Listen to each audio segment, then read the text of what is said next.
Hey everyone, welcome back. Hope you're having a fantastic day so far. So, in just about 4 months, the next Social Security increase is going to be announced by the Social Security Administration.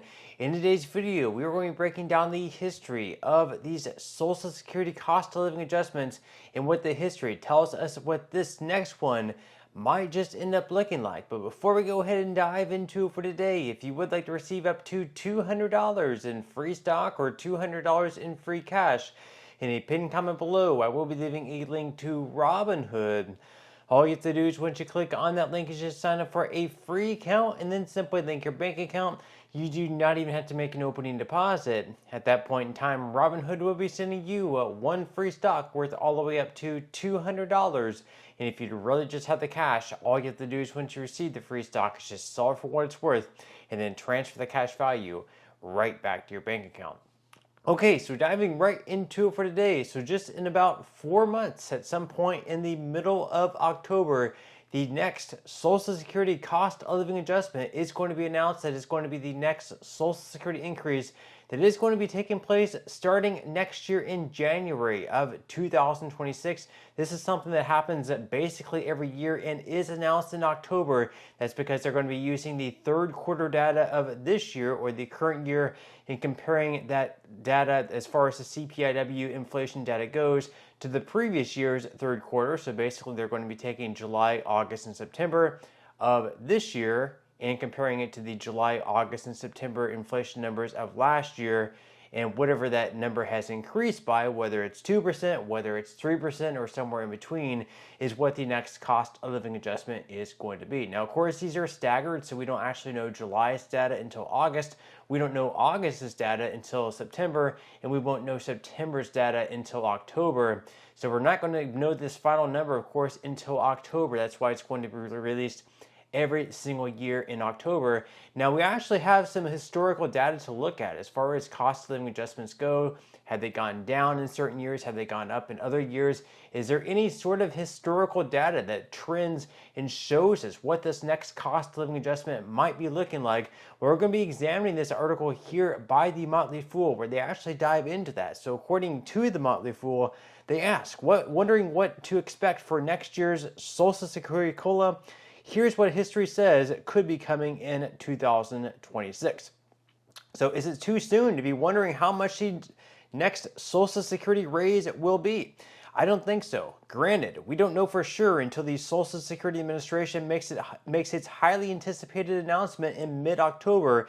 However, a little speculation a few months in advance doesn't hurt anybody, and history could provide some insight into what to expect with the next 2026 Social Security cost of living adjustment. So first off, as far as COLA historical trends go, they say that Americans have had two back-to-back years of lower Social Security COLAs after the sky-high increase of 8.7% in 2023. What has usually happened after two consecutive years of declining COLAs in the past? The historical odds point to a higher COLA in 2026. So basically, whenever we've had two consecutive years of lower cost of living adjustments, so cost of living adjustments that have decreased over 2 years in a row, typically on average, the next cost of living adjustment actually tends to be a little bit higher. So they mentioned here that I looked back at the annual Social Security COLA since they became automatic in 1975.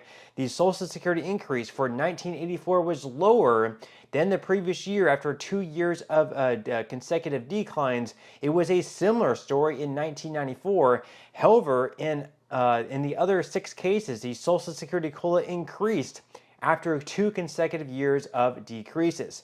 Now, 2026 will be the second year under a different presidential administration than the previous 2 years.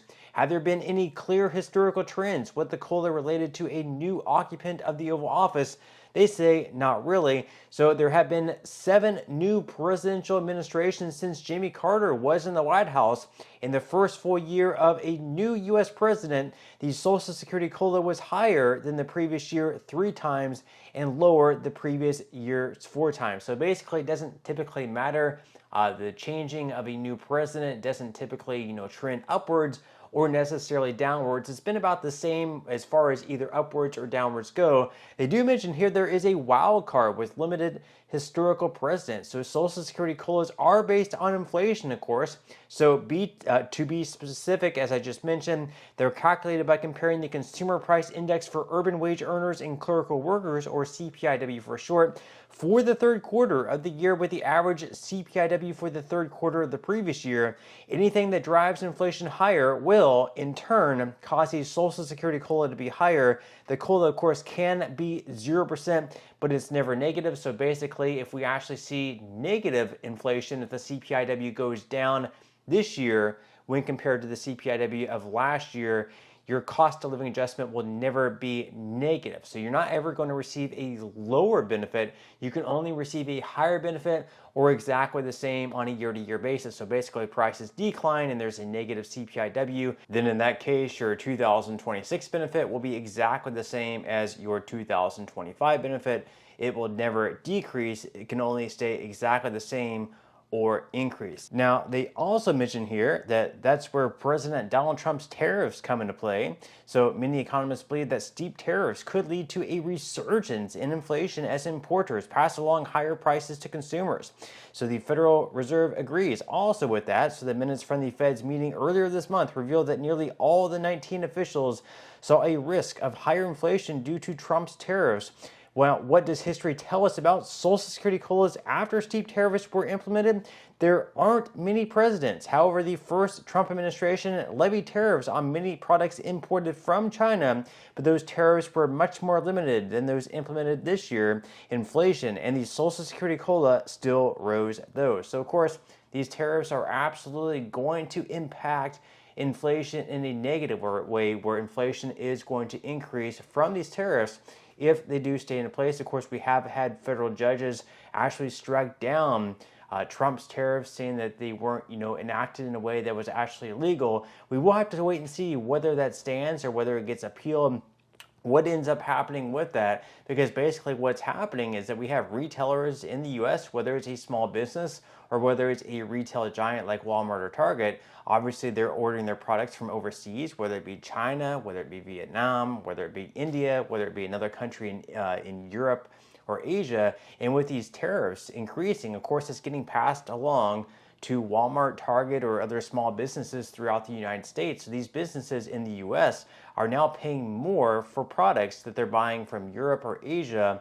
And of course, if they want to make the same profit as they were before, they had to pass those costs along to consumers. So instead of an item maybe typically being $10, they now may have to rise up to, let's say, like $10.50 in order to make the same exact profit, or even higher than that. Now, they also mentioned here that perhaps the most similar previous occurrence of high tariffs came when Richard Nixon was president. So back in August of 1971, Nixon implemented 10% tariffs for 4 months.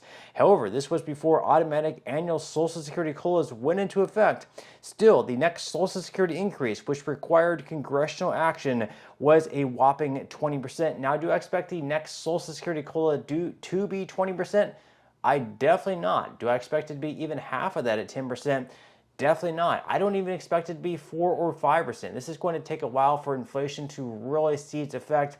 Probably the next COLA, maybe in 2027, is one that you might actually see a higher cost of living adjustment, maybe 7 or 8%. If these tariffs do stay in place and it really impacts inflation, we will have to wait and see. The highest inflation I think can go maybe for 2026 next year might be, let's say, like 3 to 4%. I don't expect it to go any higher than 4%, but again, we will have to wait and see. They also mentioned here that I don't think history is all that great of a guide in helping predict what the 2026 Social Security COLA will be. The reality is that the present is more important than the past, at least where COLAs are concerned.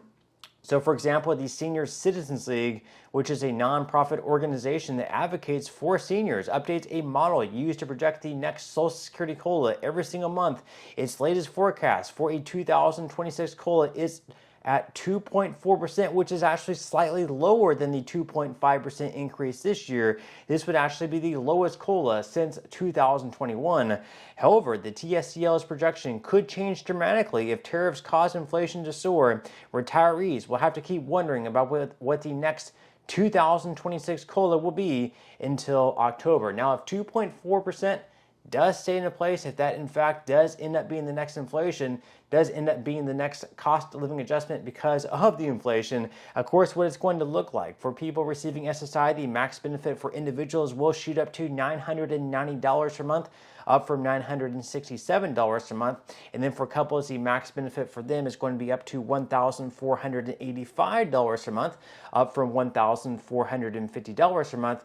Then as far as retirees go, the average benefit is going to get boosted up to $2,023 a month, up from $1,976. And then as far as disabled workers go, their benefit is going to get boosted up from $1,580 a month, up to $1,618 a month. So with that said, leave your thoughts and comments below. What do you think about a 2.4% cost of living adjustment next year in 2026? Is that something that you would be happy with? Is that something that you would be dissatisfied with? Leave your thoughts and comments below, but that's all we have for today's video, and I will see you in the next one.